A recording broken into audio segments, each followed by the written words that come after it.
এটা অসুখ হৈছিলে, বৰাই হৈছিলে হয়নে? বৰাই হৈছিলে আৰু বহুত মেডিকেলত ট্ৰিটমেণ্ট কৰিছিলে, চিকিৎসা কৰিছিলে, ভাল পোৱা নাছিলে নহয় জানো?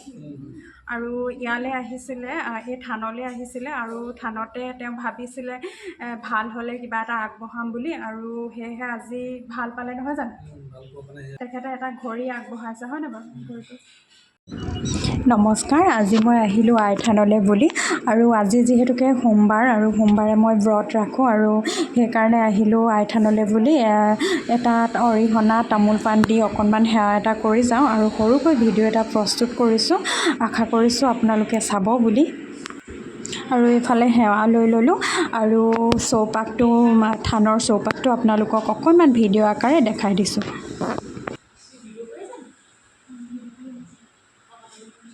এয়া মন্দিৰ, আজি আই থানলৈ আহিলোঁ আৰু সেৱা চেৱা কৰিলৈ সেয়া দেখালোঁ, আৰু এয়া সকলোৱে আমি একেলগে বহি এতিয়া আয়ে আমালৈ চাহৰ যোগান ধৰিলে, এয়া চাহ খাবলৈ লৈছোঁ। আৰু এইফালে বাইদেউসকল, খুৰীসকল ক'ৰ পৰা আহিছে? আৰু নিতাইপুৰ ৰজাবাৰীৰ পৰা আহিছে। কিমান দিনৰ পৰা আহি আছে? আজি প্ৰথম? অঁ। আৰু ভগৱানৰ ঠাইলৈ আহিলে এনেও বাৰু ভালেই লাগে, আৰু আজি যিহেতু সোমবাৰ আৰু সোমবাৰ মই ব্ৰত কৰোঁ, সেইকাৰণে আজি পুৱাতে আহিছিলোঁ, আৰু এনেকৈ আৰু ভগৱানৰ জেগালৈ আহি ভাল লাগে মন চন। আৰু সেয়া চাহকাপ খাই সঁচাকৈ খুব ভাল লাগিছে, যিহেতু একো নোখোৱাকৈ আছোঁ।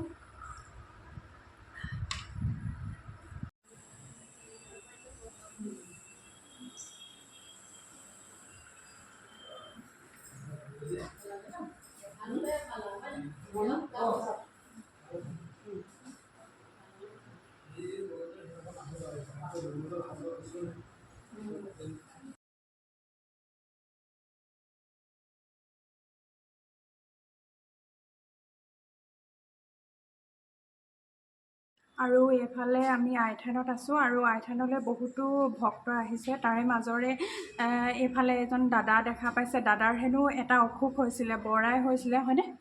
বৰাই হৈছিলে আৰু বহুত মেডিকেলত ট্ৰিটমেণ্ট কৰিছিলে, চিকিৎসা কৰিছিলে, ভাল পোৱা নাছিলে নহয় জানো? আৰু ইয়ালৈ আহিছিলে, এই থানলৈ আহিছিলে আৰু থানতে তেওঁ ভাবিছিলে ভাল হ'লে কিবা এটা আগবঢ়াম বুলি, আৰু সেয়েহে আজি ভাল পালে নহয় জানো? অঁ অঁ। আৰু এয়া ভাল পালোঁ বুলি কৈছে, ভাল পাই তেখেতে এটা ঘড়ী আগবঢ়াইছে হয় নাই বাৰু? ঘড়ীটো ভাল পাই পিনি অসুখটো ভাল পোৱাৰ পাছতে এইফালে ঘড়ী এটা দান কৰিম বুলি মনতে ভাবিছিলে অসুখটো ভাল পোৱাৰ পিছত, আৰু এয়া আজি তেখেতে ঘড়ীটো লৈ আহিছে আৰু ইয়াতে দান কৰিবলৈ সম্পূৰ্ণ ভাল পোৱাৰ। এয়া তেখেতে ঘড়ীটো। দাদা, এতিয়া আপোনাৰ দৃঢ় বিশ্বাস হয় নাই যে ইয়ালৈ আহি পেলাই আপোনাৰ অসুখটো ভাল হ'ল বুলি হয়নে?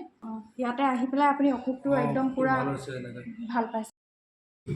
আৰু এইফালে আইতা এগৰাকীয়ে আগবঢ়াইছিলে অকণমান খাদ্য, কিবা মনত ভাবি পেলাই মানে কিবা পূৰণ হ'বৰ কাৰণে, ছোৱালী এগৰাকীৰ কিবা দুখ খণ্ডন কৰিবৰ কাৰণে দিবলৈ পাইছিলে, আৰু ইয়াতে এনেকৈ পুৰি আৰু চব্জি দিলে। আৰু আজি যিহেতু সোমবাৰ, তথাপিও মই যিহেতুকে থানত আছোঁ, সেইবাবে মই আজি খালোঁ, আৰু এনেদৰে খাই বৈ মই ঘৰমুৱা হ'লোঁ। আৰু আজিৰ ভিডিঅ'টো এটা ধুনীয়া পৰিৱেশৰ পৰা সামৰণি মাৰিছোঁ, আৰু সকলোৰে মংগল কামনা কৰিছোঁ ভগৱানৰ ওচৰত। আৰু এটা দীঘলীয়া পদূলিৰ মাজেৰে এনেদৰে আই ঘৰৰ পৰা ওলাই আহিলোঁ। আজিলৈ বাই বাই, ধন্যবাদ।